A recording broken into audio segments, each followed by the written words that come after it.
السلام عليكم ورحمة الله تعالى وبركاته. கண்ணியமான அல்லாஹ்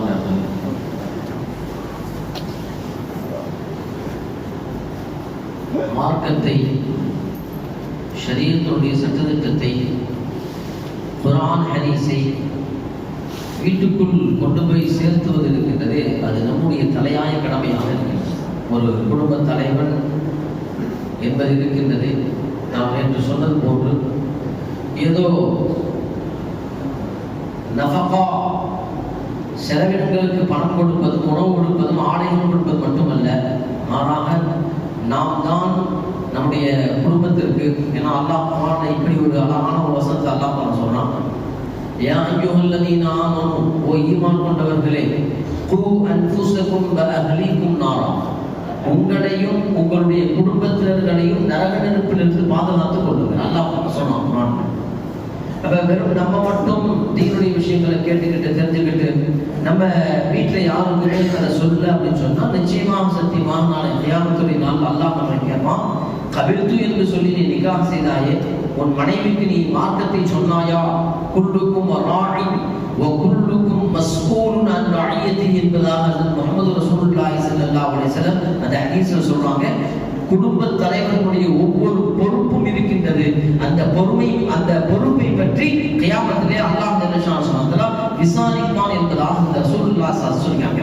எனவே கண்ணியமான அல்லாஹ்வுடைய அந்த பொறுப்பை உணர்ந்துதான் நமது ஹபீப் முஹம்மது ரசூலுல்லாஹி ஸல்லல்லாஹு அலைஹி வஸல்லம் என்ன செய்யறாங்கன்னா, குடும்பத்திற்கு அந்த தீனுடைய விஷயங்களை சொல்லிக்கிட்டே இருக்கிறாங்க.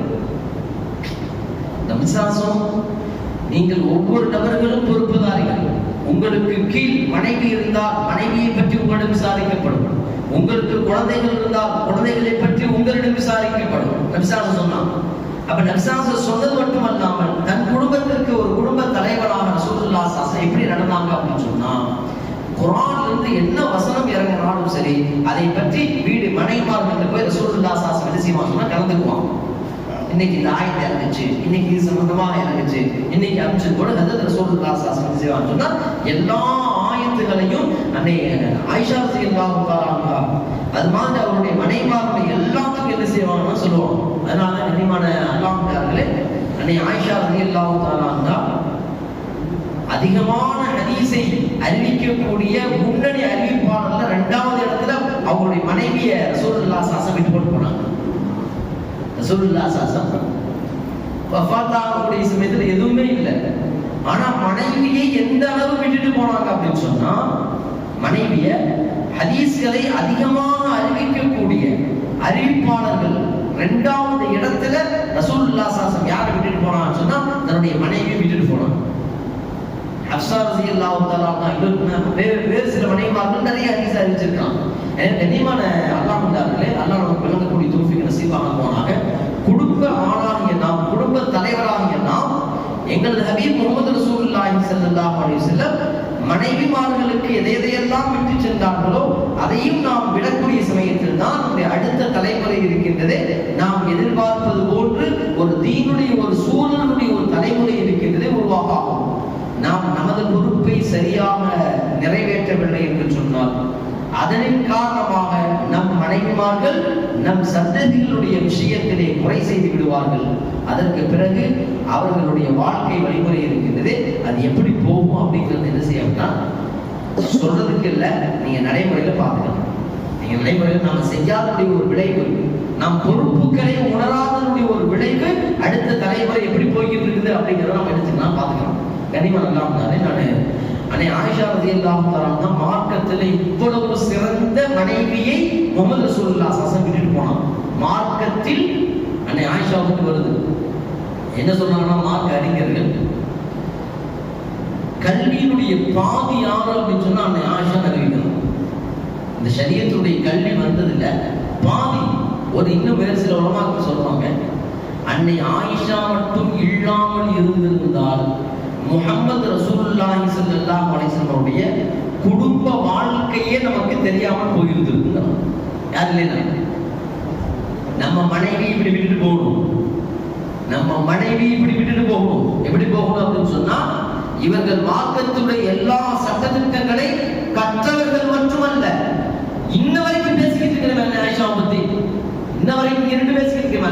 ரலியல்லாஹு அன்ஹா பத்தி கனிமான் அல்லாஹ் உண்டார்களே நம்ம விளங்கணும்.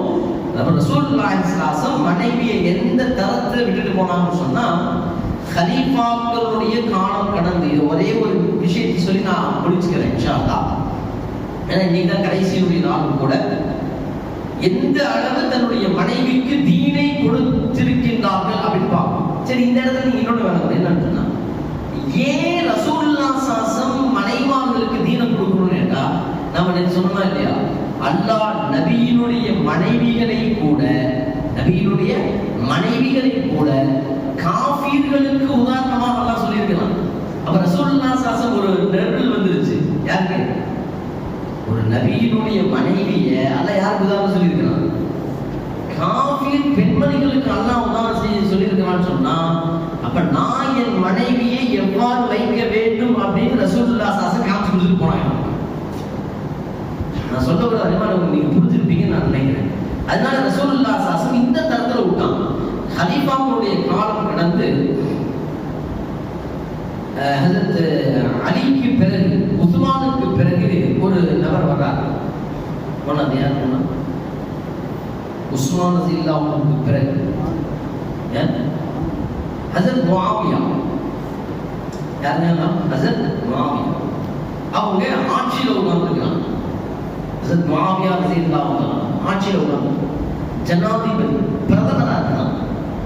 பெரிய கொஞ்ச நெஞ்ச சதுரடிகள் கிடையாது, பெரிய நாட்டை ஆண்டு கொண்டு இருக்குது. அரபு நாட்டுடைய முழுவதுமாக ஆண்டு இருக்கிறான். அது முஆவியா ரலியல்லாஹு தஆலா ஒரு கடிதம் எழுதுறாங்க. நான் இந்த ஃபஜ்ர்ல இங்க பேசியிருக்கிறேன், ஃபஜ்ர் தொழுகைக்கு பிறகு நான் இங்க பேசியிருக்கிறேன். முஆவியா அப்பேற்பட்ட நாட்டை ஆண்டு கொண்டிருக்கக்கூடிய ஒரு நபர் யார் பக்கம் தேவையுடையவராக இருக்கிறார்னு சொன்னா, அன்னை ஆயிஷாவின் பக்கம் தேவையுடையவராக இருக்கிறார். அன்னை ஆயிஷா ரலியல்லாஹு அன்ஹா பக்கம் தேவையா இருக்கிறார். அப்ப ரசூலுல்லாஹி ஸல்லல்லாஹு அலைஹி வஸல்லம் எந்த அளவு மார்க்கத்தை அவங்க கொடுத்துட்டு போயிருக்கிறாங்க யோசனை பண்ணி பாருங்க. அவர் ஒரு கடிதம் எழுதுறார். அஸ்ஸலாமு அலைக்கும் வரஹ்மத்துல்லாஹ். அன்னை ஆயிஷா அவர்களுக்கு நான் முஆவியா எழுதி கொள்வது அஸ்ஸலாமு அலைக்கும் சொல்லி போட்டு சொல்றேன். அவுசீனி, நீங்க எனக்கு ஒரு சில உபதேசங்களை செய்யுங்கள். யாருக்கு? ஒரு ஜனாதிபதிக்கு அந்த ஜனாதிபதி எழுதுகிறார் ஆயிஷாவுக்கு ஒரு கடிதம். அன்னை உம்முல் முஃமினீன் அவர்களே, முஃமின்களுடைய தாயான ஆயிஷா அவர்களே, இன்னைக்கு நான் இந்த ஜனாதிபதியினுடைய இந்த இடத்திலே நான் அமர்ந்திருக்கின்றேன். எனக்கு நீங்க ஒரு சில உபதேசங்கள் செய்யுங்க. அடுத்த அந்த கடிதத்தில் குறிப்பிடுறாரு, நீங்க உபதேசம் செய்யுங்க. ஆனா அந்த உபதேசம் எப்படி இருக்கும் அப்படின்னு சொன்னா, ரத்தன சுருக்கமாக இருக்க வேண்டும். என்னை சலிப்பில் ஆழ்த்தி விடக்கூடாது. ஏன்னு கேட்டா அவங்க மார்க்கத்துடைய பல கல்விகளை கரைச்சு கொடுத்ததுனால அவ்வாறு பக்கமா எழுதிட்டா இவர் ஆட்சியில் உட்கார்ந்து படிக்க முடியுமா, அமல் செய்ய முடியுமா, என்ன செய்ய முடியாது. அதனால அந்த அந்த அந்த கடிதம் அப்படியே ஹதீஸ்ல பதிவாக இருக்கிறது. அவர் சொல்றாரு, எனக்கு உபதேசம் செய்யுங்கள், ஆனால் அதை சலிப்பில் தட்டிவிடக் கூடாது. இது மாதிரி ரத்தன சுருக்கமாக எனக்கு ஒரு உபதேசம் செய்யுங்க. ஒரு தபால் ஒரு போதும். யாருக்கு? ஆயிஷா ரலியல்லாஹு அன்ஹா. ஆயிஷா ரலியல்லாஹு அன்ஹா பார்க்கறாங்க,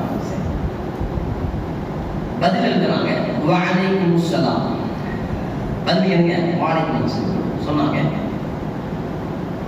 சமிஅத்து ரசூலுல்லாஹி ஸல்லல்லாஹு அலைஹி வஸல்லம், நான் நபி ஸல்லல்லாஹு அலைஹி வஸல்லம் அவர்கள் சொல்ல நான் கேட்டிருக்கிறேன். எத்தனை வரிகளை முடிச்சாங்க? 2 வரிகளை முடிச்சாங்க. பதில் கடிதம் உபதேசம் எத்தனை வரிகளை முடியுங்க? 2 வரி. அந்த 2 வரியை நம்ம மனசுல பதிவு வச்சோம்னா நம்ம வாழ்க்கை வெற்றியாயிடும். அது முஆவியாவுக்கு மட்டும் எழுதின மாதிரி தெரியல, 2025 நமக்கு எழுதியது போன்று இருக்கின்றது. கடிதம் எழுதி எத்தனை வருஷம் ஆச்சு? 1400 ஆண்டுகள் ஆயிடுச்சு கடிதம் எழுதி. ஆனால் அந்த 1400 ஆண்டுகளுக்கு முன்பு அன்னை ஆயிஷா எழுதிய கடிதம் ஏதோ முஆவியாவுக்கு எழுதுன மாதிரி தெரியவில்லை. அது யாருக்கு எழுதுன மாதிரி இருக்குது? இங்கு அமர்ந்திருக்கக்கூடிய நமக்கு எழுதுன மாதிரி இருக்குது. அவங்க எழுதுறாங்க பார்த்தா அந்த ஹதீஸ் ஆதாரபூர்வமான ஹதீஸ். அவங்க எழுதுறாங்க, நான் நபி ஸல்லல்லாஹு அலைஹி வஸல்லம் அவர்கள் சொல்ல நான் கேட்டிருக்கிறேன். அவங்க யாரு? நான் புரிஞ்ச நான் சொல்ல வர்றது, நான் நபி சொல்ல கேட்டிருக்கிறேன் அப்படின்னு சொன்னா என்ன அர்த்தம்னா, ஹபீப் முஹம்மது ரசூலுல்லாஹ் மார்க்கத்தை எங்க வச்சு கற்றுக் கொடுத்தாங்க? வீட்டுல வச்சு ரெடி பண்ண, மதரசாக்கு அனுப்பிச்சு ரெடி பண்ணல ஆயிஷாவை. யாரு கணவனாக இருந்து ஒரு மனைவியை தயாரிப்படுத்தினார்கள் ரசூலுல்லாஹி ஸல்லல்லாஹு அலைஹி வஸல்லம். அப்படியே ரெடி ஆயிட்டாங்க. சொல்றாங்க முஆவியா அவங்களே, நீங்க கேட்பதற்கு இணங்க நான் 2 வரியில் நான் முடித்துக் கொள்கின்றேன். இந்த 2 வரியும் நான் என்னுடைய சொந்த கருத்து அல்ல. இது யாருன்னு கேட்டது? நபி ஸல்லல்லாஹு அலைஹி வஸல்லம் சொன்னாங்க. 2 வரி மனப்பாடம் பண்ணிக்கலாமா இன்ஷா அல்லாஹ்? நீங்கள் மனிதர்களை திருப்திப்படுத்த நாடினால், நீங்கள் மனிதர்களை திருப்திப்படுத்த நாடினால் அல்லாஹ்வை திருப்திப்படுத்த முடியாது. அதை கேட்டேன். நீங்கள் யாரை? நீங்கள் மனிதர்களை திருப்திப்படுத்த எல்லாம் உட்கார்ந்துருக்கிறாங்க, ஆட்சியில உட்கார்ந்துருக்கிறாங்க. நீங்கள் மனிதர்களை திருப்திப்படுத்த நாடினால் அல்லாஹ்வை திருப்திப்படுத்த முடியாது. நீங்கள் எந்த மனிதர்களை திருப்திப்படுத்தினீர்களோ அவர்கள் சிறிது நாளையிலே உங்களுக்கு விரோதியாக ஆகிவிடுவார்கள். இது முதல் வரி. அதை கேட்டீங்க. முதல் வரி என்ன சொன்னா, நீங்கள் மனிதர்களை திருப்திப்படுத்த நாடி யாரை புறக்கணிச்சிட்டீங்க? அல்லாஹ்வை புறக்கணித்து விட்டால் எந்த மக்களை நீங்கள் திருப்திப்படுத்தினீர்களோ அவர்கள் உங்களுக்கு எதிராக மாறிவிடுவார்கள். இது முதல் வரி. அடுத்த 2வது வரி எழுதுறாங்க, அல்லாஹ்வை சந்தோஷப்படுத்துவதற்காக வேண்டி மக்களுடைய அதிருப்தியை பெற்றால் நேர் மாற்றமா புரியுதுங்களா சொல்றது? நீங்கள் யாரை திருப்திப்படுத்தணும்? அல்லாஹ்வை திருப்திப்படுத்துவதற்காக வேண்டி நீங்கள் மக்களுடைய அதிருப்தியை நீங்கள் பெற்றுக்கொண்டால் எந்த மக்கள் அதிருப்தி அடைந்தார்களோ அவர்களே உங்களுக்கு பின்னால் என்னவாக சுமூகமாக ஆகிவிடுவார்கள். உங்கள் மீது பிரியம் கொள்ளக்கூடியவர்களாக நீங்க என்ன செய்வாங்க? ஆகிருவாங்க. வசலாம் முடிச்சிட்டாங்களே. 2 வரி. முதல் வரி, மனிதர்களை திருப்திப்படுத்த அல்லாஹ்வை அதிருப்தியாக ஆக்கினீர்கள் என்றால் மனிதர்கள் உங்கள் மீது கொஞ்ச நாள்ல கோபப்பட ஆரம்பிச்சுவாங்க. நீங்கள் அல்லாஹ்வை திருப்திப்படுத்தி மனிதர்களுடைய கோபத்திற்கு அதிருப்திக்கு நீங்கள் ஆளானால் அந்த மக்கள் சிறிது நாளில் உங்களை புரிந்து கொண்டு என்னவாயிருவாங்க? நம்ம விரோதியாக பார்த்தவங்க கொஞ்ச நாள் என்ன செஞ்சிருவாங்க? இவர் செய்யறது கரெக்ட் அப்படின்னு சொல்லி போட்டு உங்களை என்ன செஞ்சுக்குவாங்க? அரவணைத்து கொள்வாங்க. யாருக்கு எழுத கிடைக்கும்? நமக்கு மாதிரி இருக்குதாண்டி. ஒரு நிச்சயதார்த்தத்துல என்ன ரப்ப பிரியப்படுத்துறமா சொந்த பந்தங்களை திருப்திப்படுத்துறமா? கொஞ்சம் சிந்திச்சு பாருங்க. ஒரு சாதாரண நிச்சயதார்த்தம். இந்த நிச்சயதார்த்தத்துல அல்லாஹ்வை நான் திருப்திப்படுத்துகின்றேனா மனிதர்களை திருப்திப்படுத்துறேன்? ஒரு வீடு கட்டியாச்சு, யாரை திருப்திப்படுத்துறோம்? சொல்லுங்களேன். அல்லாஹ்வை மனிதர்களை திருப்திப்படுத்த வேண்டும் அப்படிங்கிறதுக்காக வேண்டி என்ன செஞ்சுக்கிட்டு இருக்கோம்? ஒரு கல்யாணம் காட்சி யாரை திருப்திப்படுத்தணும்? தந்தை உஸ்மானி சார் சொல்லுவோம், பாலாக சொல்லுவோம், ஒரு சுன்னத்தை ஹயாத்தாக்குவதற்கு பல்வேறு விதமான ஹராம்கள் அரங்கேறிக் கொண்டிருக்கின்றன சொன்னாங்க. திருமணம் என்பது ஒரு சுன்னத். அந்நிகாஹு மின் சுன்னதி. திருமணம் என்பது அந்த வழிமுறை. அந்த ஒரு சுன்னத்தை நிறைவேற்றுவதற்காக வேண்டி அந்த திருமணத்தில் பல ஆயிரக்கணக்கான ஹராம்கள் என்ன செஞ்சிருக்குன்னா நடந்து கொண்டு இருக்கு சொல்லும். அவன தகை உஸ்மானி சார் சொல்லியாங்க. அப்ப இந்த இடத்துல நம்ம யாரை திருப்திப்படுத்துகிறோம்? சம்மதி திருப்திப்படுத்தணும், மருமகனை திருப்திப்படுத்தணும், அவங்களை திருப்தி லிஸ்ட் போடுறோமா இல்லையா? அவங்க கோச்சுக்குவாங்க, இவங்க கோச்சுக்குவாங்க. அல்லாஹ் கோபிப்பானே உள்ளத்துல வந்துச்சான். அதான் சொல்றாங்க, நீ ஆட்சியில் இருந்தாலும் சரி, நீ ஒரு குடும்ப தலைவராக இருந்தாலும் சரி, உனக்கு கீழ் ஒரு சுப நிகழ்ச்சிகள் நடந்தாலும் சரி அல்லது துக்க நிகழ்ச்சிகள் நடந்தாலும் சரி, நீ முதலில் யாரை திருப்திப்படுத்துகின்றாய்? ஊருக்காரை கோச்சுக்குவான், உலகத்துக்காக சம்மந்தி கோச்சுக்குவார், மருமகன் கோச்சுக்குவார் பார்க்கக்கூடிய நாம் எனது ரப்பு கோபித்துக் கொள்வானே, நான் இதை செய்தால் எனது ரப்பு என்னை கோபித்துக் கொள்வானே அப்படின்னு என்னைக்காவது நினைத்ததுண்டா? நீங்கள் யாரை திருப்திப்படுத்த நினைக்கின்றீர்களோ அவர்கள் ஒரு நாள் உங்களுக்கு விரோதியாக ஆகுவார்கள். நீங்கள் ரப்பை திருப்திப்படுத்துங்கள். யார் மக்களுடைய அதிருப்தியை நீங்கள் பெற்றீர்கள் என்று சொன்னால் அந்த மக்கள் உங்களுக்கு ராசியாக ஆகிவிடுவார்கள். எனவே கண்ணியமான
இல்லாதவனா செய்ய வேண்டியது தானே அப்படின்னு 6 மாத காலங்கள் என்ன செய்வாங்க பேசுவாங்களா?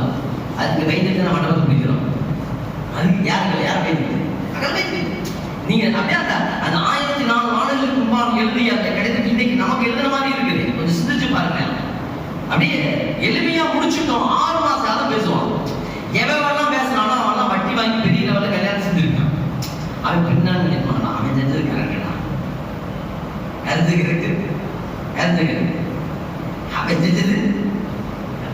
அதனால கனிமானலாம் கடைசியாக நான் ஒரே ஒரு விஷயம் என்ன அப்படின்னு சொன்னா, அதுதான் வேற ஒன்றும் பேசுவதற்கெல்லாம் ஒன்றும் இல்லை.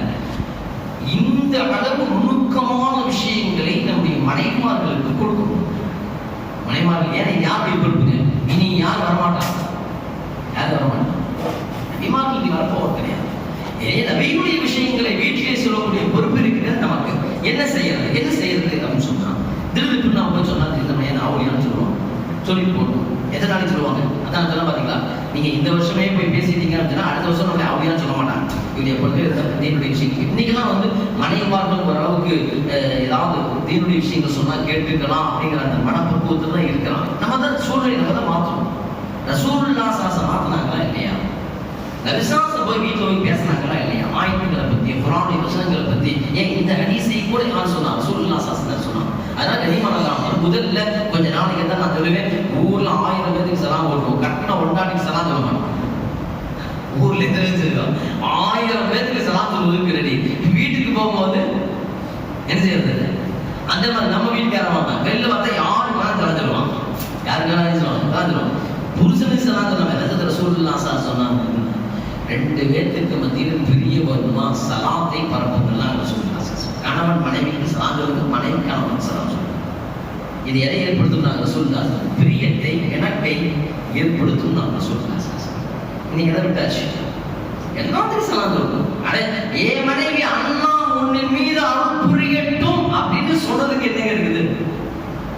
ஏன் மனைவி இல்ல எனக்காக வேண்டிய என்னென்ன செய்கிறாள், தியாகம் செய்யறாங்க, அண்ணாவுடைய அருள் உன்னின் மீது இறக்கட்டுமா? இது ஊருக்கெல்லாம் சொல்லுவேன். அவளுக்கு இறங்கிச்சுன்னா அவ்வளவுதான், யாருங்க மனைவி இறங்கிச்சு. இப்படி நம்ம பார்த்தோம் அப்படின்னு சொன்னா என்ன செய்யலாம்? அதான் ஜலசாசனத்தில் மிகக்கூடிய தோல்விகள் செய்வாங்க. ஒரு அடுத்த தலைமுறை மிகச் சரியான முறையில் உருவாக வேண்டும் என்று சொன்னால், கணவனாகிய குடும்ப தலைவராகிய நம்முடைய பங்களிப்பும் இருக்க வேண்டும், நமது மனைவிமார்களுடைய பங்களிப்பும் இருக்க வேண்டும். எனவே நாம் நம்முடைய மனைவிமார்களை அதற்கு தகுந்தாற்போல் ஹஸரத் முஹம்மது ரசூலுல்லாஹ் ஆயிஷாவை உருவாக்கியது போன்று ஆயிஷாவை உருவாக்கியது போன்று நாம் நமது மனைவிமார்களை அந்த தரத்திலே நாம் உருவாக்கணும் என்று சொன்னால், அடுத்த தலைமுறை இன்ஷா அல்லாஹ் மார்க்கத்திற்கு உட்பட்டு எந்த ஹராமும் இல்லாத ஒரு அடுத்த தலைமுறையை அல்லாஹ் நமக்கு கொடுப்பான் அப்படிங்கிற எந்த சந்தேகம் இல்லை.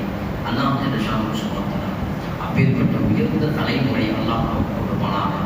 அல்லாஹ் சந்ததிகளை இஸ்மாயில் அலைஹிஸ்ஸலாத்து வஸ்ஸலாம் போன்று அந்த சந்ததிகள் எல்லாம் ஆக்குவானாக. நம்முடைய பேர குழந்தைகளையும் அல்லாஹ் தஆலா தீனுக்கு சாதகமான குழந்தைகளாக அல்லாஹ் ஆக்குவானாக. குறிப்பாக வாழ்க்கையில் குழந்தைகள் மூலமாக எந்த காலகட்டத்திலையும் தலை குடிவை ஏற்படுத்தாத சந்ததியை அல்லாஹ் நமக்கு கொடுப்பானாக. ஒரே ஒரு விஷயம் நான் முடிச்சுக்கிறேன். நாளைக்கு சொல்ல வேண்டியது, ரமதான் ஆரம்பிக்கிறதுக்கு 2 நாளைக்கு முன்னாடி கேரளா அஃபான் ஒரு பையன், அஃபான் ஒரு சில இதுக்கு அடிக்ட் ஆகிட்டான். ஒரு சில போதைகளுக்கு என்ன செஞ்சா அடிக்ட் ஆகும். கேரளாவில் அடிக்ட் ஆகும். என்ன செஞ்சா தெரியுமா? சுற்றி எடுத்துக்கொண்டு போய் அவங்க வீட்டில் 6 கொலை செஞ்சு அஃபான் பேர் என்ன? அஃபான் 6 கொலை. அவங்க தான் வெளிநாட்டில் இருக்கிறாங்க. சம்பாதிச்சு அவங்க மகனுக்கு நல்ல செல்லம். அவன் காசு கேட்டு கொடுக்கல, கோபத்தில் எடுத்து அடிச்சான். அவங்க அம்மா வாங்கி இடுப்புல ஒரு அடி அடிச்சுன்னா அவங்க அம்மாவுக்கு இடுப்புடைய எலும்பு கண்டு கீழே வந்து சொன்னாங்க. மயக்க போட்டு இருந்துச்சு. நான் நினைச்சுன்னா செத்துருச்சு நினைச்சுக்கேன். அடுத்து அவங்க நன்னா நன்றிமா அண்ணே அக்கா இது மாதிரி 5 பேருடைய ரூம் எடுத்துருக்காங்க. இந்த அம்மாவும் படுத்துருச்சு. இல்லாடி இந்த மாதிரி தெரியும். இந்த அம்மா மௌதா போனதுங்கிறது அவங்களுக்கு தெரியும். அம்மா மௌதா போனது செய்யாது, மௌதா போயிடுச்சுன்னு நினைச்சுக்கிட்டாங்க. இல்லாடி அதே முடிச்சு எல்லாம் முடிஞ்சாச்சு. இப்போ இந்த அம்மா ஹாஸ்பிட்டல் சேர்த்தினாங்க. அந்த அம்மாவுக்கு தெரிய வந்துருச்சு, இப்போ உடஞ்சிருக்கு, இப்போ கழுத்துக்கு 5 ஜனாசா. அவன் குற்றவாளி. அவன் என்ன செய்யலாம்? வயசு என்ன தெரியுங்களா? 19 வயசு. எத்தனை வயசு? நோம்புக்கு 2 நாளைக்கு நடந்தான். நோம்புக்கு 2 நாளைக்கு நடந்தான். 19 வயசு. 5 கொலை செஞ்சிருக்கிற கொலையாளியாவே அம்மா. அவங்க அம்மாவுக்கு கொஞ்சம் நினைவு வந்ததுக்கு பிறகு அவங்க அம்மாட்ட போய் அந்த ஆய்வுத்துறை போய் என்ன நடந்துச்சு வீட்டில் அப்படின்னு சொல்லி கேட்பாங்க. என்ன நடந்துச்சு வீட்டில் சொல்லுங்க. அந்த அம்மாட்ட போய் கேட்குறாங்க, அன்னைக்கு என்னம்மா நடந்துச்சு? ஏன்னா நீங்க ஒருத்தர் தான் என்ன எவிடன்ஸ்?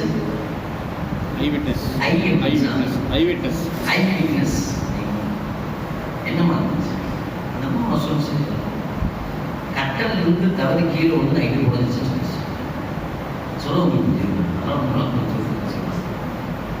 எந்த விதத்திலையும் நாம் நம்முடைய சந்ததிகளை விட்டுக் கொடுப்பதற்கு தயாராக 5 கொலை. அவர் வர்றார், 5 ஜனாசா, போலீஸுடைய பிடியில பையன், மனைவி படுத்த படுக்கை. அந்த ஜனாசா எடுக்கிறதுக்குள்ளே யார் வந்துட்டார்? அவர் வெளிநாட்டில் கொஞ்சம் சிரிச்சுவார். எந்த குடும்பம் நல்லா இருக்கணுங்கிறதுக்காக சம்பாதிக்கிறது மட்டுமல்ல நம் பொறுப்பு. நல்ல விளைக்கணும், நம்ம விலை கொடுத்து வைக்கணும். காசு பணங்களை சேகரித்து சந்ததிகளுக்கு கொடுப்பதான். சித்திரம் கூட என் மனைவி என் குழந்தைகளுக்கு நல்ல உணவு கிடையாது, நல்ல உணவு கொடுப்பான். அது என்ன கொடுப்பான்? நல்ல உணவு கொடுப்பான். சம்பாதிச்சு கொடுப்பது மட்டுமல்ல ஒரு குடும்ப தலைவர். அடுத்த தலைமுறையை உருவாக்குவது. அடுத்த தலைமுறை என்ன செய்வது? உருவாக்குவது. கொஞ்சம் சிந்திச்சு பாருங்க. குடும்பத்தை விட்டு பல ஆண்டுகளாக வெளிநாட்டுல என்ன ஒட்டகத்தை மேய்ச்சு அவன் வர ஊருக்கு வீட்டுல 5 ஜனாசா, 5-6 போலீஸ்காரர்களுக்கு மத்தியில பெத்த 19 வயசு பையன், மனைவி படுத்த படுக்கையா. இதுக்காக நம்ம வாழறோம், இதுக்காக நம்ம வாழறோம். போனாங்க. அப்பேற்பட்ட துர்பாக்கியமான சந்ததிகளை அல்லாஹ் நம் சந்ததியை அல்லாஹ் தஆலா பாதுகாப்பானாக. நல்ல தலைமுறை அல்லாஹ் தஆலா கொடுப்பானாக. நல்ல சந்ததிகளை அல்லாஹ் தஆலா கொடுப்பானாக. அவர்களுக்கு நல்ல கல்வியை கொடுத்து அவர்கள் ஈர் உலகத்திலும் மிக நம்மை விட உயர்ந்தவர்களாக வளரப்படாமல் சந்ததிகள் அல்லாஹ் தஆலா ஆக்கி அருள்பாலிப்பானாக. இத்தனை நாள் பேசியதை அல்லாஹ் மனதிலே நிறுத்தி அதை பற்றி நாம் நம்முடைய வீடுகளில் கலந்து பேசி அதை நினைவு வைத்து அடுத்த தலைமுறையை மிகச்சரியான முறையில் உருவாக்கக்கூடிய நல்ல தகப்பன்களாக, நல்ல குடும்ப தலைவர்களாக வளரப்படாமே நம் அனைவருக்கும் எல்லாம் ஆகி அருள்பாலிப்பானாக. இந்த தொடர்படியாக பேசக்கூடிய சமயத்தில் ஏதாவது சில நேரங்களில் வேறு மாதிரியான வார்த்தைகள் என்னுடைய வாய்ப்பு வந்திருந்தால் அதை அல்லாவுக்காக வேண்டி பொறுத்து கொள்ளுமாறு அன்போடு நான் கேட்டுக்கிறேன். ஒரு தடவை நான் சொன்னேன், நான் என்னத்தை கிழிச்சுட்டோம் அப்படின்னு ஒரு வார்த்தை விட்டேன். ஒரு 5-6 நாளைக்கு முன்னாடி என் மனைவிமார்கள் எவ்வளோ செஞ்சாங்க, நம்ம என்னத்தை கிழிச்சுட்டோம் அப்படின்னு சொல்லிட்டு நான் அடுத்த ஒரு வார்த்தையை விட்டேன். ஒரு அன்பு சகோதரர் வந்து சொன்னாங்க, சார் இந்த வார்த்தையை கொஞ்சம் மாற்ற, நம்ம என்ன செஞ்சோம் அப்படின்னு சொல்லி இருந்திருக்கலாம், ஆனால் நீங்கள் என்ன செஞ்சீங்க, என்னத்தை கிழிச்சோம் நீங்கள் கேட்டீங்க. அந்த ஒரு வார்த்தையை மட்டும் மனதுக்கு கொஞ்சம் கரெக்டாக இருந்துச்சு அப்படின்னு சொன்னார். நான் அவர்கிட்ட மன்னிப்பு கேட்டுட்டேன், கூடியிருக்க எல்லாத்துக்கும் நான் மன்னிப்பு கேட்டுட்டேன். இது மாதிரியான தவறுகளாக ஒரு சில நேரத்தில் இது மாதிரி வரக்கூடிய வந்துருச்சு அப்படின்னு சொன்னால் அதை அல்லாஹ்வுக்காக மன்னித்துக் கொள்ளுமாறு நாம் கேட்டுக்கிறோம்.